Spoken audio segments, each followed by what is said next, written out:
Good morning to the Honorable Prime Minister of the Council, members of the media, radio listeners via Martingale Radio 107.9 FM, Tel TV Plus Channel 15, respective radio stations island-wide, and online viewers. I'm Rolika Roach, and welcome to the live Council of Ministers press briefing for today, Wednesday, April 3rd, 2024.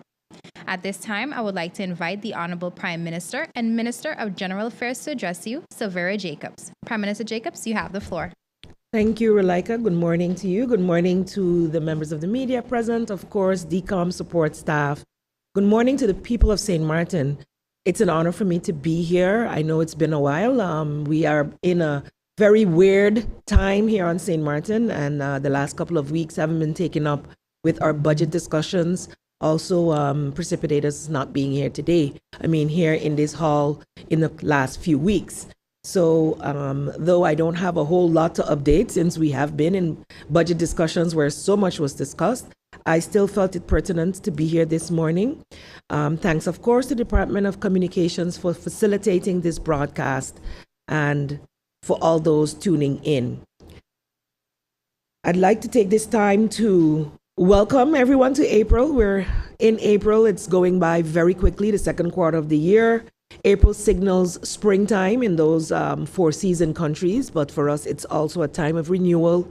We've celebrated the Easter. So again, I would like to wish each and every one, hope that you had a very safe and happy Easter holidays. And then I go straight into congratulating the new Secretary General of the Ministry of General Affairs, Mrs. Emilia Connor Thomas, who has been serving as the acting SG for the past year and change. She has also been substituting as SG prior to that whenever the need arose. So she's no stranger to the function. And as a female leader, I wish her much success in leading this ministry, which is large, which has a lot of growing to do and development to do, and is in the process of doing so. What I love is that we have had some great management trainings at the beginning of this year, the ADCAR training, which I hope will make leadership and inclusion a new policy within government, or something that permeates our policies and ensures that our civil servants feel valued and their input is taken along in decision making. So I wish her much success after going through a very transparent recruitment, family, friends, all those students who she has touched. Much strength in dealing with this loss, and may her soul also rest in peace as the family goes through these last rites of passage. And to all those who are suffering loss, remember, take care of your mental health, allow yourself the space to grieve, allow yourself the space to mourn, but remember that we do serve a risen Savior who's in the world for us and will take us through these difficult times. Much strength to all those going through hardships. From the Ministry of General Affairs, as I mentioned before, our budget was approved last week at the end of the Holy Thursday, really up to the last minute. And I want to thank all members of Parliament who supported this budget, who made for quite some lively debates, including the new additions and interruptions that have been introduced that will make it all very, very interesting. But I would like to remind everyone that the budget is a law. It is a law under which we govern and manage the country's finances to be able to carry out our policies, our projects, and our programs, as well as to pay our civil servants to carry out this work. So I look forward to us being able to execute this even in this transition period, and that the incoming government will then be able to follow up on all that has been started. I also would like to update that our CRIF policies are up for renewal in this month of April. Towards the end, the last week, we'll be having consultations so as to come to which policies will be adapting for this coming season. And the steering committee meetings for the trust fund will be held from April 8th to 11th in Washington, D.C. Upcoming St. Martin's representative, Ronald Hallman, will be representing St. Martin together with the NRPB in those meetings. I usually attend those meetings as well, but I will be deferring the authority to Mr. Hallman in this case, especially seeing where we are at this stage. So with that being said, those are the basic updates I have, Releka, and I turn the floor back over to you. Thank you, Prime Minister Jacobs, for your opening remarks. If you've just joined us, you are watching the live Council of Ministers press briefing for today, Wednesday, April 3rd, 2024. Thank you for joining us. We now move over to the question and answer session, and Jacqueline Hoffman of the Daily Herald, you have the floor. Thank you, Rolaika. Good morning, Prime Minister. On March 21st, the TED Minister Arthur Lambrecht sent out a press release following a decisive meeting of the Council of Ministers, and he could now announce the groundbreaking of the Philipsburg marketplace. Together with the press release was a picture which shows a different marketplace than the one that was previously approved. This architectural rendering that was presented to the vendors by Minister Otley. During that Council of Ministers meeting, has it been clear who commissioned the new design of the marketplace? Which bureau did this? Was it also Dam Caribbean that did the first one, or was another bureau or agency hired to do to make a new design? And what was the cost of that? Thank you for your question. The details of that, even though this was handled in the Council of Ministers, was several weeks ago, so I don't have the details off the top of my head. I can definitely check into that for you, but I do know for sure that this advice did come up, and we as Council did ask the necessary questions and get the necessary answers to be able to approve it. So I will definitely pass this information or the question on and ensure that that information is relayed to you.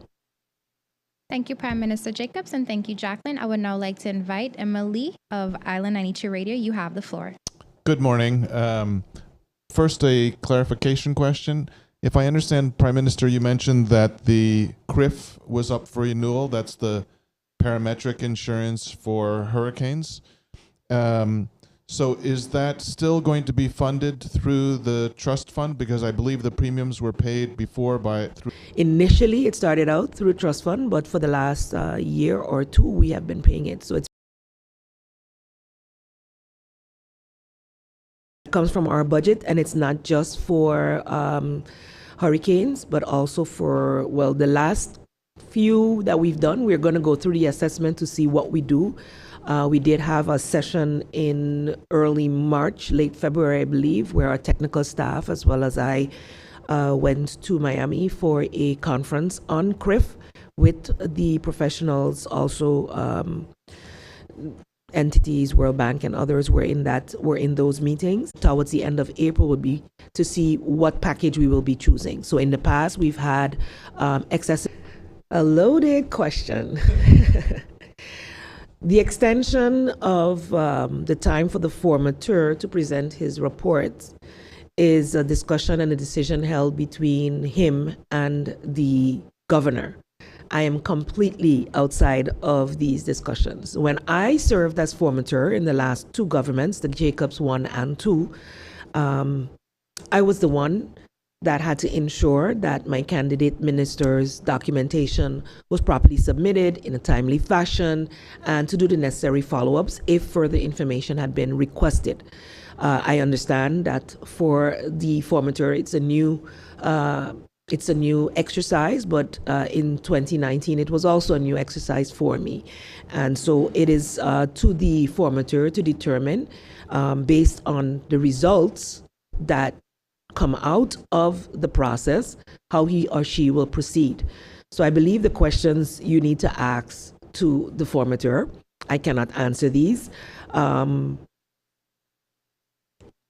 it relates to the extension that it will take a longer time, there's a process. I think I explained this process before.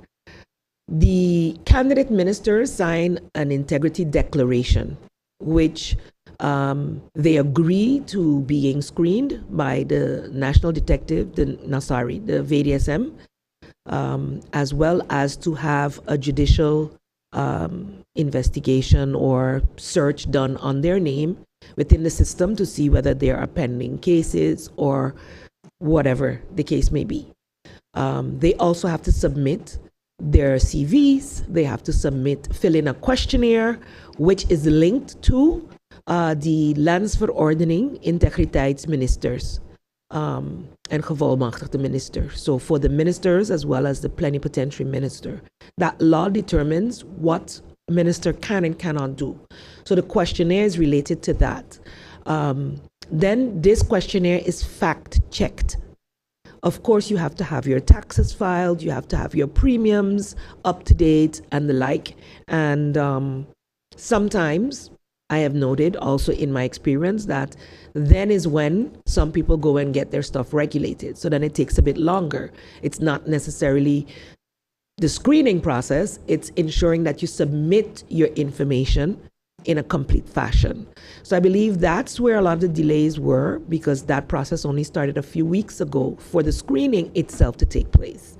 And so that's ongoing. And I guess follow-ups will have to be done with the formateur if any information is missing. So indeed, I do not have the details, but I'm just telling you from my experience how it's been.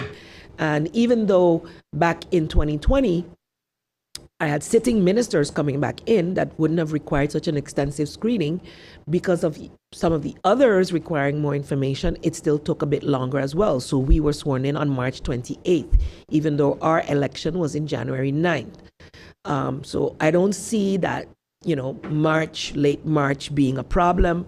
At this point, you would have to get more information from the formateur himself as to what could be some of the problems. I know that we did not have all of our ministers back in 2020, and our plenipotentiary minister sat as the Minister of Theat before going to the Netherlands. He held that function when we swore in on March 28th. So it depends on the formateur and how many persons that have actually finalized the process, I think. So they've been given until the 26th of April, but of course it can also happen that it finished before that. The 3-month situation, you asked a very complex question, so it's taking a while to respond. The 3 months, which the law allows for us, and we are 4 ministers who are also elected members of parliament, ends on the 10th of May. At that point, I cannot speak for other ministers, but I will be taking up my seat in parliament. And is there... So they will have to make a choice. All ministers, MPs, will have to choose either to continue to be ministers in the interim and or choose to be members of parliament. But they will have to pick one or the other as of May 10th. And I had asked, is there a minimum number of ministers required for an incoming government? I've never had that discussion, but a council of ministers, at any given time, it's a majority of that amount that sits. If you have a full cohort, you have 7, so a majority would be 4. So I think ideally you would want to have at least 4, because then you would have 3 ministers carrying double portfolios, which is a lot. Thank you, Prime Minister Jacobs, and thank you, Mr. Lee. We now move on to the second round. Jacqueline, you have the floor. Thank you. Prime Minister, and just to clarify, apart from 2 years ago with questions relating to race and beat, I received answers from the cabinet of your ministry. Other than that, I have not received any answers in writing. So I really hope that this time you can send me the answers in writing about the questions about the marketplace. Sorry, you said what? 2 years ago what? I didn't catch it. So 2 years ago, I received from your cabinet answers to questions about race and beat. Other than that, I have received no answers in writing to questions posed during the press briefing. So, that were directed towards the Ministry of General Affairs? Yes. Well, you'll have to send me an update in writing of whatever is still pending. I usually do try to follow up with that. This question that you asked earlier, moderator, we will ensure that the Ministry of Theat responds to that question. You're not going to get that response from me. Okay. That should come to you from the Ministry of Theat. Thank you. My question is related to the crime fund. Minister of Justice Anna Richardson said during the budget debate that the information is confidential, and also the SOAP report on the crime fund is confidential. When you look at the law, the Landsverordening Criminaliteitsbestrijdingsfonds, under Article 3, it says that the crime fund partly consists of a contribution from the government coffers. So that would be on the budget. So how is it then that part of the crime fund is on the budget and should be public, and then all the fines and other monies that go to the crime fund from auctioning off and selling of goods that came from crime? Why is the spending of that, where the money goes to, why would that be a secret? Confidential and secret is two different things. I think that has been the catchphrase on the floor of Parliament over the past couple of weeks. What's confidential, what isn't, and how we should treat that information. Confidential information related to the crime fund, I don't have details about, but indeed, I would fathom to say what can be divulged to the public would be divulged to the public. In terms of the spending of the crime fund, I don't think that is considered confidential to that extent. It is for bestrijding. It is for, help me with the English word, to combat crime and to do prevention. So any project or program that the ministry is executing regarding prevention, if crime funds are used for that, I don't see that would be something that would have to remain confidential. So I would have to explore to see myself, together with the minister, what exactly is confidential or needs to be confidential within the crime fund and what can be divulged and what cannot, and get back to you on that as well. Sorry, can I do a follow-up question on that? Because Sure, Article 5 of the Landsverordening says that every year with the budget, a list of projects has to be submitted by the minister. So to where that money, that year the money will be spent on. Has that been done? Again, I don't have the details on that. So I will follow up with the Minister of Justice and ensure that she gets back to you on that. Thank you. You're welcome. Thank you, Prime Minister Jacobs. Thank you, Jacqueline. Emily, you have the floor. Thank you. I realize that this is probably, this may be something that is outside of your purview as MP. However, I noticed in the As press, MP? as Prime Minister, but I noticed you had responded about GB and some consultants that were hired. So perhaps you could explain a little bit about this grid market in partnership with Island Resilience Partnership and Energy Nautics. From the release, I understood that the grid market was hired by government and Energy Nautics was hired by GB. So perhaps you could clarify who's been hired by whom and what their strategy is. But it goes back to a really fundamental question with about GB and consultants in general. Consultants need data, and the fact that GB is still struggling to provide the most basic information in terms of billing for services provided, electricity and water.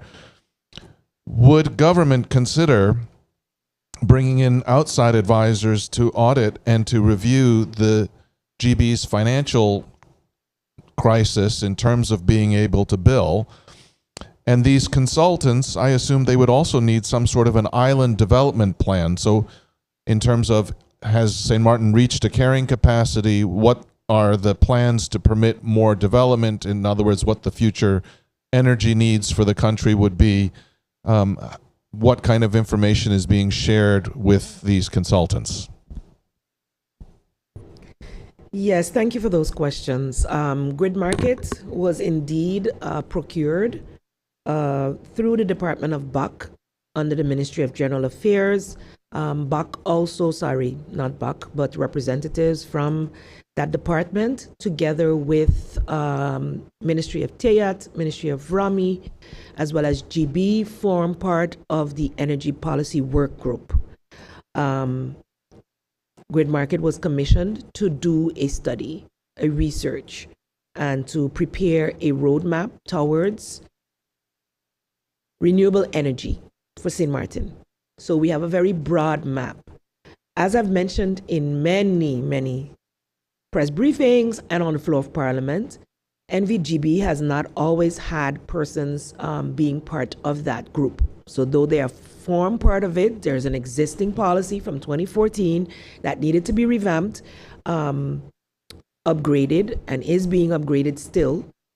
There was inconsistent participation over the years from NVGEBE based on who was management at the time. And as you know, we had a lot of different changes during that time.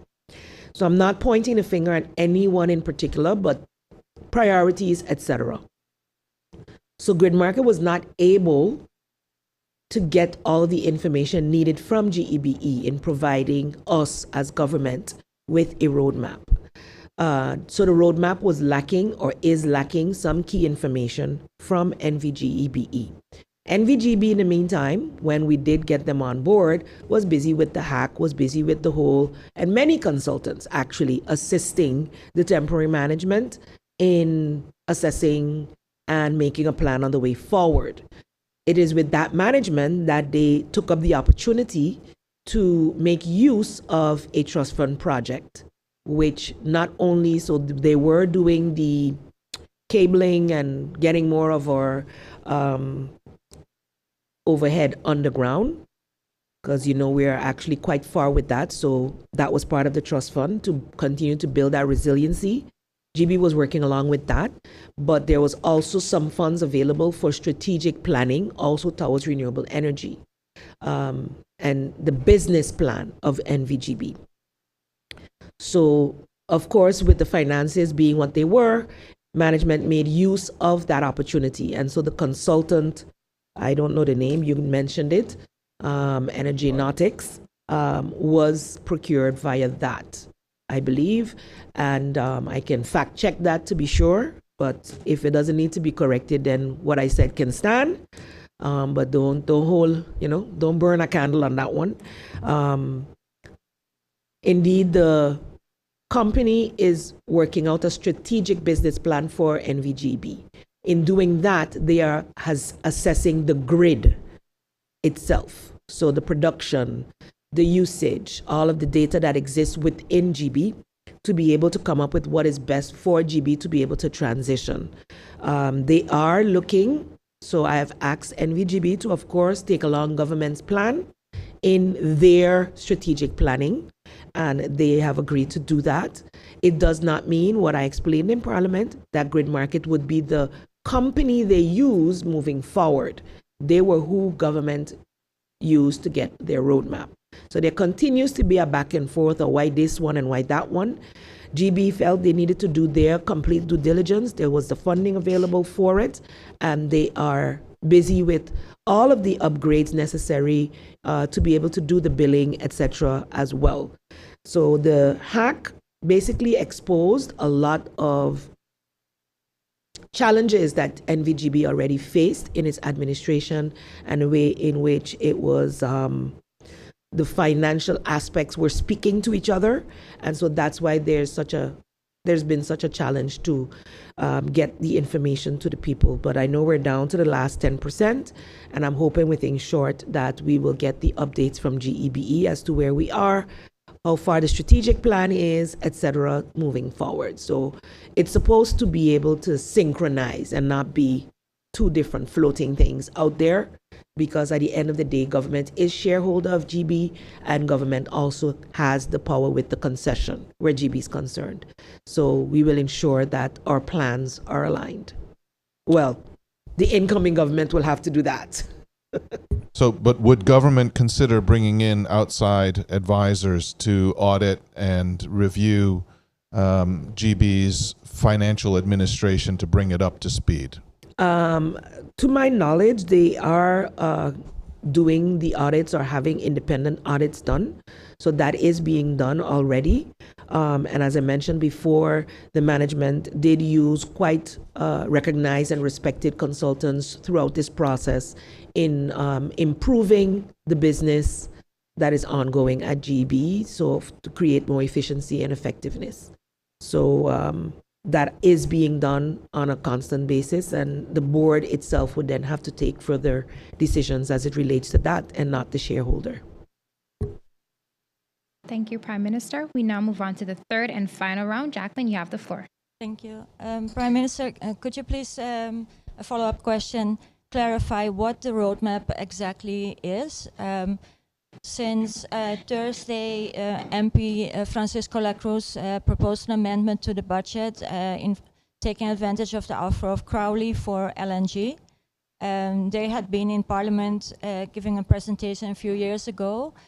Is LNG also part of that roadmap that Grid Market created with government? And my question is related to the resettlement plan. What is the status of the resettlement of the people living next to the landfill, since the social housing at Foga didn't take place, and there was a big issue finding homes for the people that were to be resettled? So can you give an update on that? Please repeat the first part that you wanted clarification on.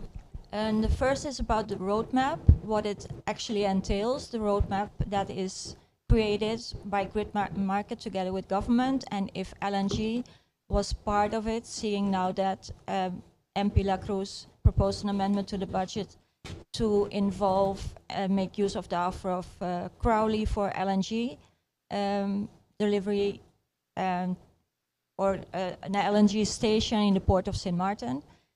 And the other question is related to the resettlement. Okay, indeed the roadmap highlighted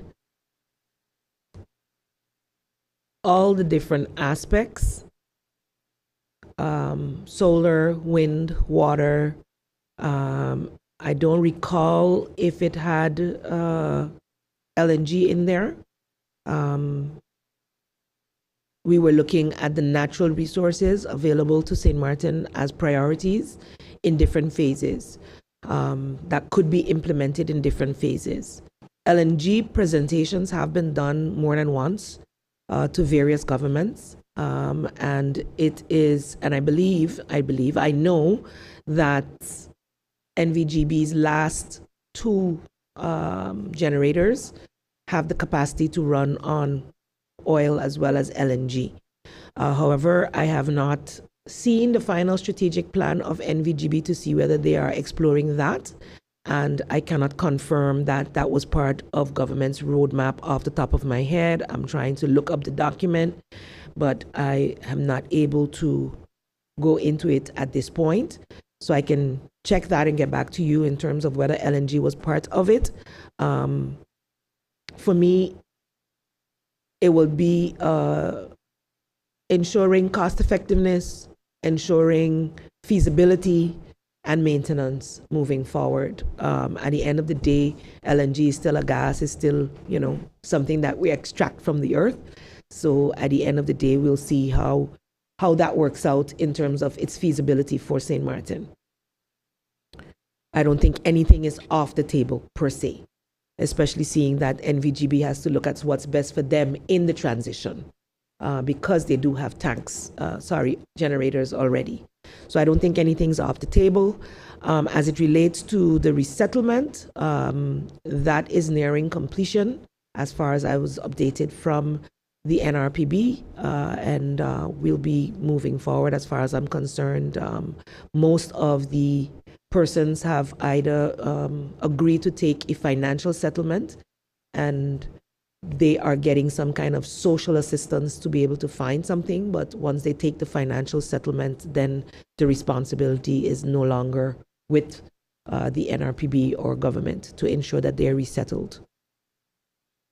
So the majority have taken that. Thank you, Prime Minister. Thank you, Jacqueline. Emily, you have the final question. So first, one clarification question regarding GB. Has GB produced 2023 financial statements? Have they been shared with 2023, last year's financial statements? Also explaining what their payables, what their outstandings are, and then have they shared that with the shareholder? And is it possible for those to be made public? No. I believe they still had to finalize 22. And if usually the 23 or the year prior would then be due mid-year, June or something of the following year. So I don't think 23 would be due before June. And if they are due, then they're due around that time. But I know that they were in arrears in terms of their reporting based on the hack. So I believe they are finalizing 22. And the hack was in 2020? 21. 21 or 2? 23. 22. So it means that the 22. The financial impact of the hack is still actually to be sort of illustrated. Yes. So that's really worrisome. Yes. Okay. Yes. So I believe they're finalizing 21, 22. I don't think 23 is and up are to those bat yet. statements made public? Well, I guess if Parliament calls in, then they become public. So it depends. hopefully. Parliament would definitely have access to them. But of course, I heard someone say something about redacted. Sometimes some information is redacted when shared with Parliament because it's extensive and it could damage Maybe. the business case. Okay. We don't have necessarily competitors for NVGB as such directly, but if you're putting bids out there and people know certain information, then it's But on the also other not hand, conducive. as a monopoly that is the sole provider of electricity and water, I think knowing that the company's in sound financial state is important. Yes, So they have been booking close to pre-hack revenues, so they are currently financially stable in their last report in terms of their, liquidity and moving forward. my final question is related to hurricanes shelters. Projections are that this will be an active hurricane season. And I understand that the hurricane shelters, I think while they're administered by VSA, I think that the structures themselves, the agreements are handled through general affairs. Can you update our hurricane shelter preparations on track for what is presumed to be an active hurricane season? Yes, the hurricane shelters have been all upgraded with generators and water supply.